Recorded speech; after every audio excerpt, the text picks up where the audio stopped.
তো আজকে মোটামুটি অনেকগুলো পার্টস লাগাতে চলেছি আমার বাইক মডিফিকেশন করার জন্য। সমস্ত পার্টস যে কেউ এগুলো ভালোভাবে লাগাতে পারবে না, এই জন্য আমাকে রংপুর শহরে যেতে হবে। মোটামুটি অনেক দূর যাওয়া লাগবে আজকে এগুলো লাগানোর জন্য, তাই তেল নিচ্ছি। ফাইনালি বাইক মডিফিকেশন করার জন্য আমি বাইকটি নিয়ে পৌঁছে গেছি।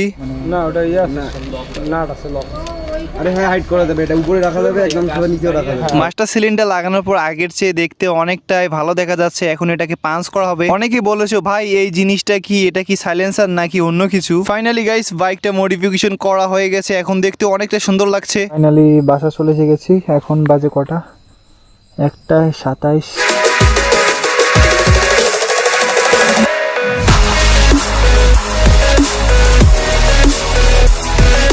আসসালামু আলাইকুম গাইস, সবাই কেমন আছেন? আশা করি সবাই অনেকটাই ভালো আছেন। তো ভিডিওর ইন্ট্রো দেখে বুঝতে পেরেছেন যে আজকের ভিডিওটা কী নিয়ে হতে চলেছে। তো আজকে মূলত আমার বাইকটাকে ফুল মডিফিকেশন A to Z সব কিছু দেখাতে চলেছে, এই জন্য ভিডিওটা যা সম্পূর্ণ দেখতে থাকেন আপনারা। যেহেতু আমি ঢাকায় থাকি না, গ্রামে থাকি, যার ফলে পার্টসগুলো আমি অর্ডার দিয়ে নিয়ে এসেছি। আমি 2 দিন আগে অর্ডার করেছিলাম, সেই পার্টসগুলো মূলত আজকে চলে এসে গেছে। এই জন্য বাইকটি নিয়ে এখন আমি যাচ্ছি বাজারে। আজকে বাইকটি নিয়ে আমি একটু শহরের দিকে গিয়েছিলাম, ওই সময় ডেলিভারি ম্যান ফোন দিতেছে, ভাই আপনার পার্সেলটি চলে এসে গেছে। এই জন্য তাড়াতাড়ি করে যাচ্ছি বাড়ির দিকে। এরপর তাড়াতাড়ি করে বাজার গিয়ে দেখি ডেলিভারি ম্যান আমার জন্য মোটামুটি অনেকক্ষণ ধরে অপেক্ষা করতেছিল। যেহেতু এখানে অনেকগুলো টাকার ব্যাপার, তাই জন্য আমি কিন্তু এখানে পার্টসগুলো ভালোভাবে করে চেক করে নিতেছি, প্রত্যেকটা পার্টস ঠিকঠাক আছে কিনা, কোথাও কোনো দেয়নি কিনা। এটাও কিন্তু আমি আগে বলেছিলাম যে ভাই চেক করে নেবো। এরপর আমি কিন্তু এখানে 12,000 টাকার মতো পার্টসগুলো নিয়ে নেই। পরের দিন গাইস অলরেডি কিন্তু সকাল হয়ে গেছে। ওই যে দেখো বাইকটা কিন্তু আমার বাইরে রাখা হয়েছে। আমি মূলত যাব এখন মডিফিকেশন করতে এগুলো লাগানোর জন্য।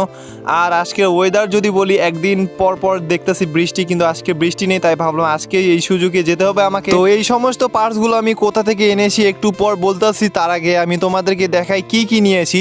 তো এখানে দেখতে পাচ্ছ মোটামুটি অনেকগুলো রয়েছে। প্রথমে রয়েছে একটা TDR হোস পাইপ, এটা খুবই কম টাকায় পেয়েছিলাম। এরপর গাইস দেখতে পাচ্ছ ইঞ্জিন বাইপাস, এটা অনেকে এক্সজস্ট মনে করবে, বাট ইঞ্জিন বাইপাস এটার কাজ কি পরে বলতাছি।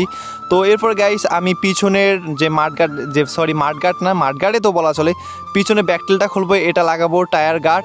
এরপর দেখতে পাচ্ছ গাইস DRL, হ্যাঁ DRL যদি না লাগাই তাহলে তো বাইক মডিফিকেশন হবে না। আর এর সাথে একটা মক্সি নিয়েছি। আমি রিমোট কন্ট্রোল বা অ্যাপস কন্ট্রোল নেইনি, কারণ ওটাতে একটু দাম বেশি পড়ে, আমার বাজেট একটু টাইট হয়ে গেছে, কারণ অলরেডি প্রায় অনেকগুলো টাকা খরচ হয়ে গেছে, এখনও অনেক টাকা খরচ বাকি রয়েছে, 8-10 হাজার আরও চলে যাবে। তো দেখতে পাচ্ছ এটা হচ্ছে একটা ইঞ্জিন কিট RTR কেন নিলাম পরে জানতে পারবে। দেন গাইস এখানে আরও কিছু রয়েছে, একটা লাইট পাইপ দেখতে পাচ্ছ, একটা অয়েল পোর্ট, এটা হচ্ছে master cylinder oil port, big oil মানে এটা বড় অয়েল পোর্ট। তো আরও কিছু আছে কিনা দেখাই। এই যে গাইস এই লাইটটা হবে মাস্টার সিলিন্ডার নিচে, দেখতে অনেকটা সুন্দর দেখা যাবে। এবং গাইস আরেকটা তোমরা যিনি দেখতে পাচ্ছ, এটা হচ্ছে মাস্টার সিলিন্ডার। তোমরা মনে করতেছো এটা হয়তো ব্রাম্বো বা RCB, তো এটা হচ্ছে মোকিলা S1 নতুন মাস্টার সিলিন্ডার এসেছে, এটা আমি নিয়েছি। এখানে যত বাইকের পার্টস রয়েছে সমস্ত পার্টস কিন্তু আমি সিগনেচার অটো ফেসবুক পেজ থেকে নিয়েছি। এটা হচ্ছে তাদের হোয়াটসঅ্যাপ নাম্বার, তোমরা চাইলে তাদের সাথে যোগাযোগ করেও নিতে পারো।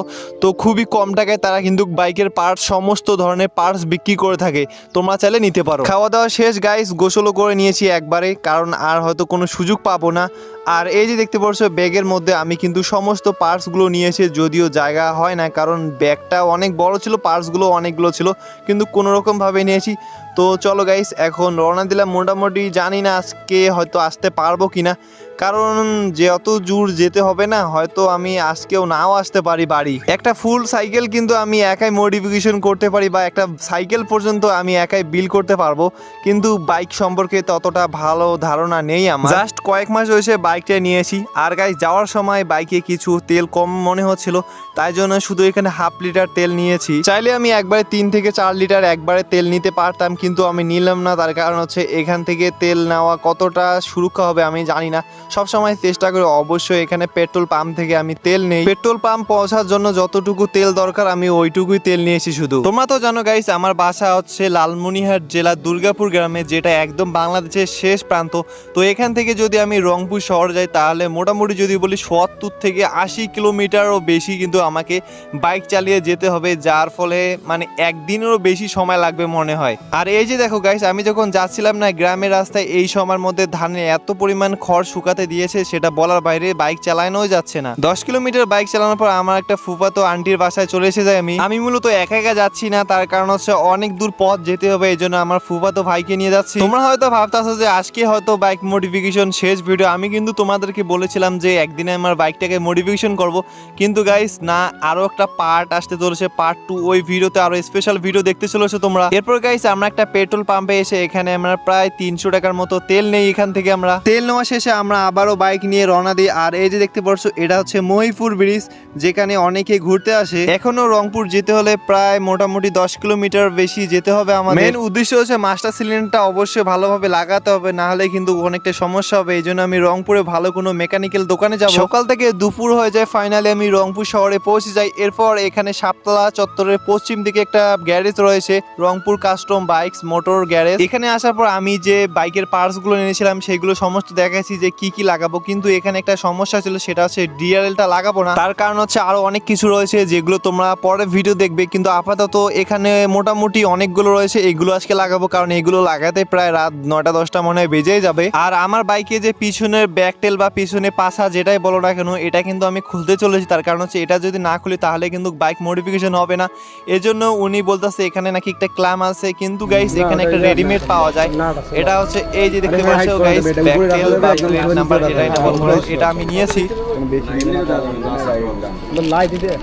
এটার দাম আমার কাছে নিয়েছিল 1100 টাকা। আমি ভেবেছিলাম যে এটা অর্ডার করবো না, বানিয়ে নেব, কিন্তু গাইস বানিয়ে নিলে একটু অন্যরকম লাগে, আর এটা কিন্তু মানে ভালোই আর কি। এরপর গাইস তোমরা দেখতে পাচ্ছ আমার বাইকে অলরেডি কিন্তু কাজ শুরু হয়ে গেছে, মডিফিকেশন শুরু হয়ে গেছে। প্রথমে উনি কিন্তু হেডলাইটটা খুলতেছে, তার কারণ সে সর্বপ্রথম উনি মাস্টার সিলিন্ডার মনে হয় পরিবর্তন করবেন, এরপর হোস পাইপ ক্লিপ। তো যাই হোক গাইস, এই জন্য ভিডিওটা আজকে সম্পূর্ণ দেখতে থাকো, অনেক মজাদার একটা ভিডিও হতে চলেছে। তার কারণ হচ্ছে আজকে আমি A to Z সবকিছু দেখাচ্ছি, কোথা থেকে কিনেছি, কিভাবে লাগাচ্ছি, কত দূর থেকে লাগাচ্ছি, সবকিছু তোমরা দেখতে পারতাছো আজকের ভিডিওতে তোমরা। এরপর উনি কিন্তু আগের যে মাস্টার সিলিন্ডারটা ছিল স্টকের বাইকের সাথে যেটা থাকে, ওটা কিন্তু খুলে ফেলার পর নতুন যে মোকিলা S1 এটা কিন্তু লাগাচ্ছে। আর গাইস আমি S1 কেন নিলাম মোকিলা ব্র্যান্ডে, তার কারণ হচ্ছে RCBর একটা জিনিস সমস্যা দেখতে পাচ্ছি, RCB ব্রাম্বো ওটা কিছুদিন পর না রেসপন্সটা কমে যায়, মানে যে ক্লাসটা চাপ দেয় ওটা কিন্তু সমস্যা হয়, মানে লুজ হয়ে যায়। কিন্তু আমি মোকিলে নিয়েছি, দেখা যাক এটাতে এমন হয় কিনা। আর এখানে আমি কিন্তু হোস পাইপ সহ চেঞ্জ করতেছি, কারণ এটা যদি চেঞ্জ না করি তাহলেও কিছুদিন পর এটা আরও সমস্যা করবে, কারণ আলাদা মাস্টার সিলিন্ডারগুলো ভালোই সমস্যা করে। হ্যাঁ গাইস তোমাদেরকে তো এটা বলা হয়নি যে মাস্টার সিলিন্ডারটা কত নিয়েছে। এটা আমার কাছে নিয়েছে 5,500 টাকা ক্লাস সহ। হ্যাঁ গাইস ক্লাস সাথে থাকবে, যেটা সত্যি একটা কম্বো অসাধারণ, মানে কম টাকার মধ্যে আমার মতে এটা নিতে পারো। RCB না নিয়ে তোমরা এটা নিতে পারো, কারণ আমি জানি না এত টাকা খরচ করে কী হবে, যদি তোমার মডিফিকেশন করা থাকে তাহলে এটা নিতে পারো। আর এখানে দেখতে পাচ্ছ একটা হোস পাইপ ক্লিপটা, এটাও আমি লাগিয়ে নিয়েছি, যেটা দেখতে অনেকটা সুন্দর দেখা যায়। হোস পাইপ ক্লিপটা 450 টাকা নিয়েছিল। এটা কিন্তু জাস্ট কিছুদিন হয়েছে মনে হয় এসেছে বাংলাদেশের মধ্যে, অনেকে ইনপুট করে আনতেছে এটাকে। প্রত্যেকটা মাস্টার সিলিন্ডার কেনার সময় এইরকম একটা অয়েল পোর্ট দেওয়া থাকে, এখানে মূলত অয়েলগুলো থাকে আলাদা করে উপর দিকে, কিন্তু এটা আমি লাগাবো না। আমি যেটা লাগাবো সেটা হচ্ছে এই বিগ অয়েল পোর্টটাকে লাগাতে চলেছি।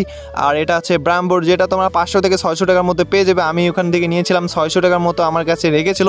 আর এটার সাথে আবার একটা লাইটও দিয়েছিল, যেটা আসলে একটা ভালো কম্বো ছিল। তো দেখতে পাচ্ছ এটা লাগানোর পর লুকটা কীরকম হবে আমি জানি না, কিন্তু আমার মনে খুবই ভালো হবে। আর যদি লাইটটা লাগাই ভাই এত সুন্দর দেখা যাবে সেটা বলার বাইরে।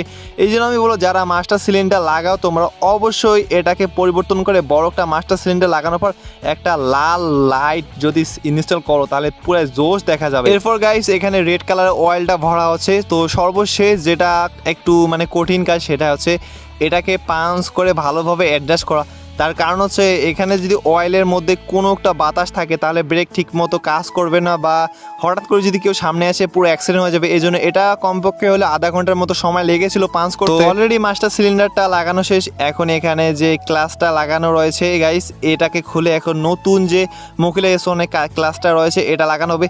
আর এখানে একটা সমস্যা রয়েছে, সেটা কি গাইস, এখানে গ্রিপটা না প্রচুর পরিমাণ আঠা দিয়ে লাগানো থাকে স্টকের সুযোগ দিচ্ছে মনোটনে, যার ফলে ওটা কেটে বের করা ছাড়া কোনো উপায় নেই। এই জন্য এটাকে কেটে বের করা, হয়তো এখানে আমাকে গ্রিপগুলো চেঞ্জ করতে হবে। তো মাস্টার সিলিন্ডারের সাথে যে ক্লাসটা এসেছিল এই যে দেখতে পাচ্ছ এটাও কিন্তু সিলভার কালার। আমি সিলভার কালারটা নিয়েছি কারণ আমার বাইকেও তোমার রং দেখতে পারবে কিছুদিন পর, বা ওটা ভিডিওটা কিন্তু তোমরা আলাদা দেখতে পারবে, ওটাই মূলত পার্ট 2 হতে চলেছে। তো সর্বশেষ আমি এগুলো বলবো আরও কী কী মডিফাই করব। তো দেখতে পাচ্ছ গাইস এখানে কিন্তু ক্লাসটা লাগানো শেষ, আর এখন কিন্তু আগের থেকে একটু সফট হয়েছে, কারণ সুজুকি জিক্সার বাইকগুলোর ক্লাসটা যেটা রয়েছে একটু শক্ত থাকে, কিন্তু এখন একটু নরম হয়েছে। তো মাস্টার সিলিন্ডার ফুললি ভালোভাবে ইনস্টল করার পর এখন যেটা লাগাবো সেটা হচ্ছে এই ইঞ্জিন বাইপাসটা।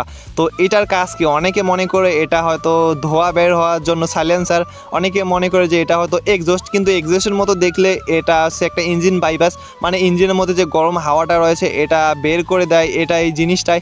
কিন্তু গাইস এটা না তেমন কোনো কাজের না, জাস্ট আমি নিয়েছি, আবারও বলতেছি আমি এটা লুকের জন্য নিয়েছি, তাছাড়া কোনো কাজের না।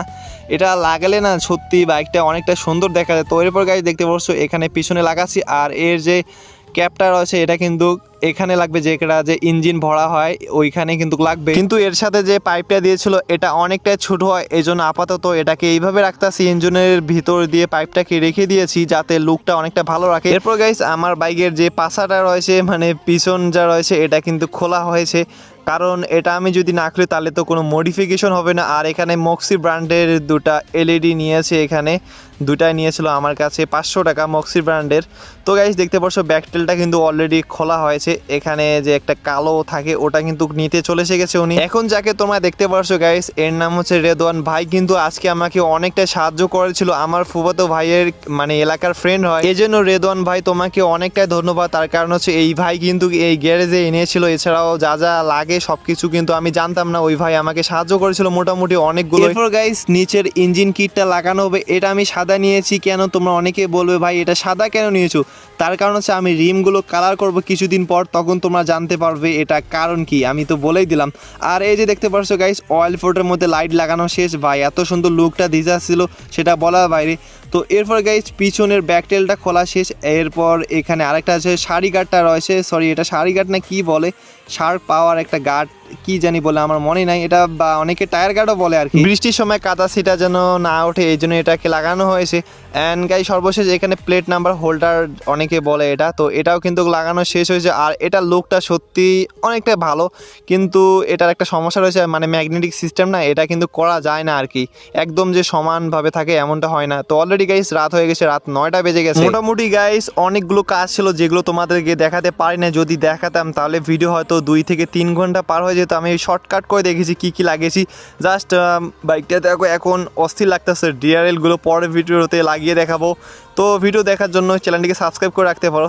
তো এখন গাইস আর একটা কাজ রয়েছে, সেই কাজটা কি সেটা হচ্ছে আমার যে হেলমেটটা রয়েছে ভেগা ভোল্টের হেলমেট, সেটার কিন্তু ভাইজারটা আমি অনেক দিন থেকে ভাবতেছি যে নেব, কিন্তু নেওয়াই হচ্ছে না। তো ফাইনালি রংপুরে চলে এসে গেছি, এখন ভাবতেছি এখান থেকে নেব। আর এবার আমি যেটা নেব সেটা হচ্ছে এই ব্ল্যাক কালারটা, কারণ আমার বাইকেও বেলা হেলমেটও ফুল ব্ল্যাক থাকলে ভালো দেখা যাবে আর কি। এই ভাইজারটা আমার কাছে নিয়েছে মাত্র 350 টাকা, আমাদের লালমনিরহাটের দাম জিজ্ঞেস করেছিলাম, ভাই 450 টাকা চাচ্ছিল, মানে অনেকটাই বেশি। এই জন্য আমি বলি যে কোনো পার্টস নেওয়ার ক্ষেত্রে অবশ্যই তোমরা মেন শহর থেকে নাও, তাহলে কম টাকায় পার্টসগুলো পাওয়া যায়। তো এখন গাইস বাইক নিয়ে বাড়ি যাচ্ছি, আর আমার ফুফাতো ভাইকে বাড়ি রেখে আমি একাই বাড়িতে যাব, অলরেডি অনেক রাত হয়ে গেছে, মোটামুটি সব মিলে 16-17 হাজার টাকারও বেশি খরচ হয়ে গেছে, এখনো অনেক কাজ বাকি। মাহফিল অফ আল্লাহ গাইস দেখতে পাচ্ছ ব্যাকটেল খুলে গেছে ভাই, এখন রাত কটা বাজে জাস্ট দেখো 1 মিনিট কম, এটা এখানে পড়ছে অচিন একটা জায়গা। গাইস ফাইনালি বাসা চলে এসে গেছি, এখন বাজে কটা 1:27, বাসা চলে এসে গেছি। তো এই তো ছিল আজকের গাইস ভিডিওটা, আমি জানি না ভিডিওটা কেমন লেগেছে, কিন্তু গাইস পরবর্তী ভিডিওটা আরও অনেক মজাদার হতে চলেছে এবং অনেক কিছু লাগাতে চলেছে মডিফিকেশন, সেটা তোমরা দেখতে পারবে, এই জন্য চ্যানেলটিকে সাবস্ক্রাইব করে রাখো।